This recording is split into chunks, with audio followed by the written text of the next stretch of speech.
Пам-пам-пам-пам-пам.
Одна...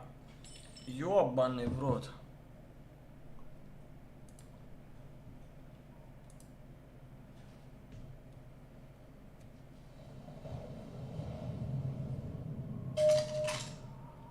Ну?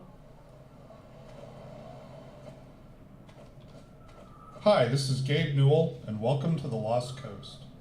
In this tour, we're going to be talking about a new graphics technology we've been developing. With conventional rendering, seen here on the left, if something on the screen is 20% reflective, like the wet sand, then the maximum reflected brightness can only be 20% of the maximum brightness of your monitor. HDR is more accurate. Прикольно. Это типа они показывают насколько... Эй! Эй, ты! Погоди минутку, а ты не... Ты тот ученый тип, Фридман, Фишман, да? Фишман. Должно быть ты здесь, чтобы разобраться с Альянсом. Не знаю, что может сделать один человек. Ну, зачем еще точиться в Святой Ольге в такие времена? Я доставлю тебя до их базы, или куда смогу доставить, не щадя себя. Понятно.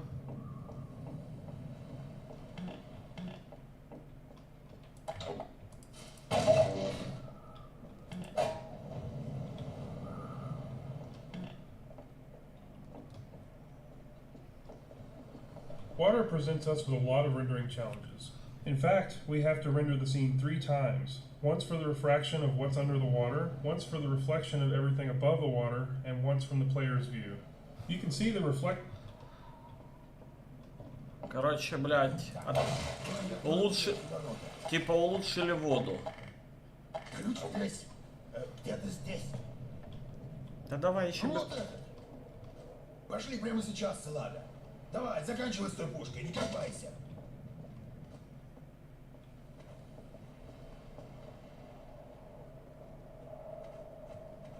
Давай, иди.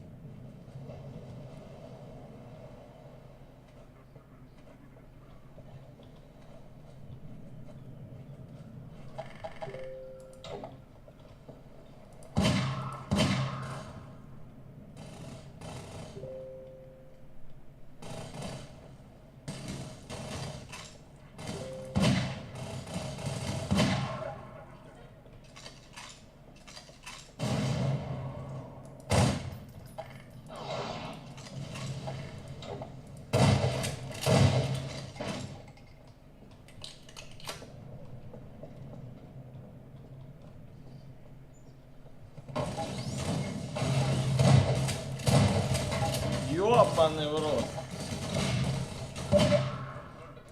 Боезапас исчерпан.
of the features of our HDR solution is dynamic tone mapping. Чао. The easiest way to think about dynamic tone mapping is that it's a method of simulating the way the human eye reacts to light.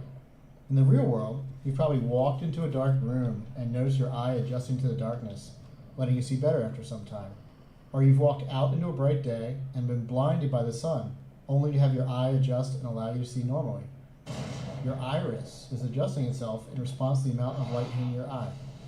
Dynamic tone mapping simulates this by automatically adjusting the exposure of the scene to mimic the behavior of your iris. Ну You да, can да, see я this as понял. the view moves from the dark tunnel to the bright sun and back again.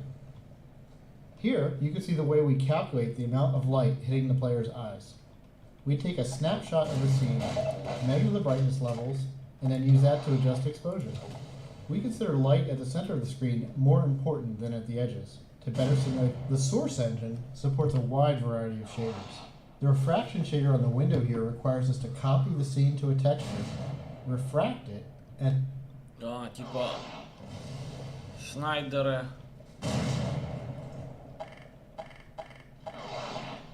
Да, они здесь ввели.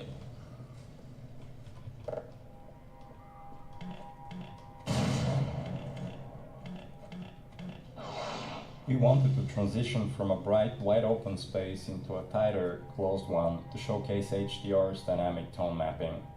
We also like to focus on contrasting elements in our settings, like ancient human architecture and futuristic combine technology. A monastery fit these requirements perfectly. Monasteries are generally isolated, unlit, and built ages ago. They provide a great backdrop for the contrasting combine technology. When we build fictional settings, we try to ground them by basing them Да, off a видите, real-world location. разница. We use these locations as a design constraint that forces a logical consistency behind the art choices.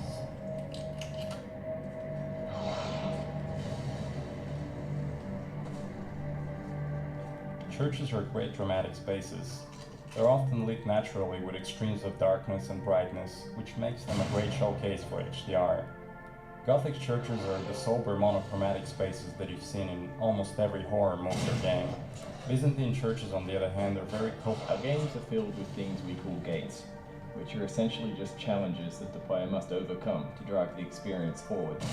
We used a puzzle here since the player has been through combat and exploration recently. When Why? we design challenges, we try to ensure that the player's goal and the action required by the player are both fun. It's not hard to create interesting goals for the player, like stopping this machine from shelling the nearby village, but the action required by the... Our games are filled with things we call gates, which are essentially just challenges that the player must overcome to drive the experience forward. We used a puzzle here since the player has been through combat and exploration recently. When we design challenges, we try to ensure that the player's goal and the action required by the player are both fun. It's not hard to create interesting goals for the player, like stopping this machine from shelling the nearby village, but the action required by the player to solve the challenge needs to be fun as well. So instead of something menial, such as hitting an off switch, the player gets to use physics to jam the gun's mechanism and cause it to break.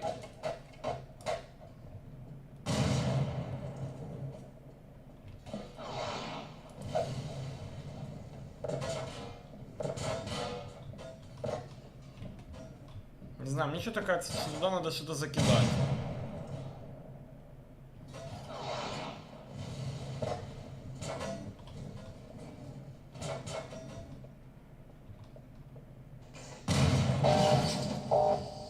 О, да. Вот что он сказал за физику.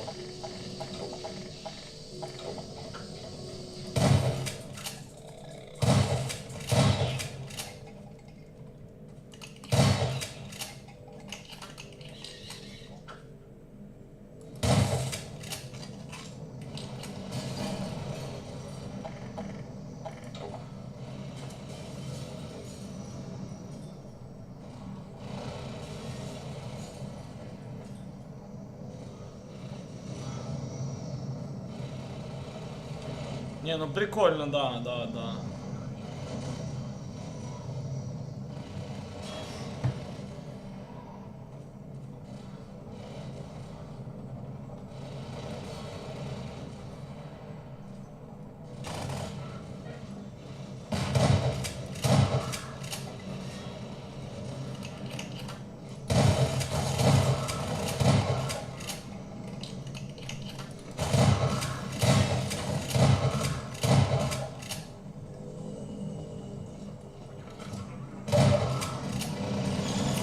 Ой-ой-ой-ой-ой.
This marks the end of the Lost Coast tour. This has been an experiment on our part to see if our community would find it interesting to learn more about our development process. As always, we're interested in your feedback.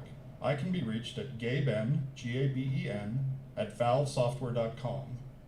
If people like this, we'll keep producing this kind of content for all of our games going forward. Понятно. Thanks for listening. Вот и все, блядь, так быстро. Экспериментальный уровень.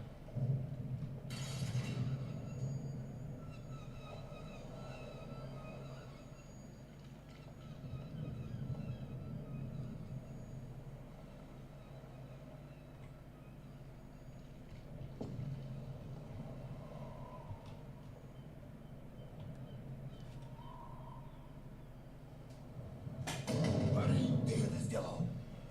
Пошли со мной к Святой Ольге. Устроим шикарный праздник в честь победы. Надеюсь, тебе нравятся кровопийцы. Эй, ты куда пойдешь?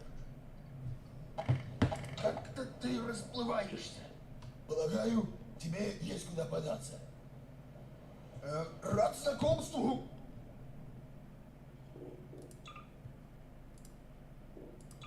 Понятно. Вот и все. Pick the wrong fool track.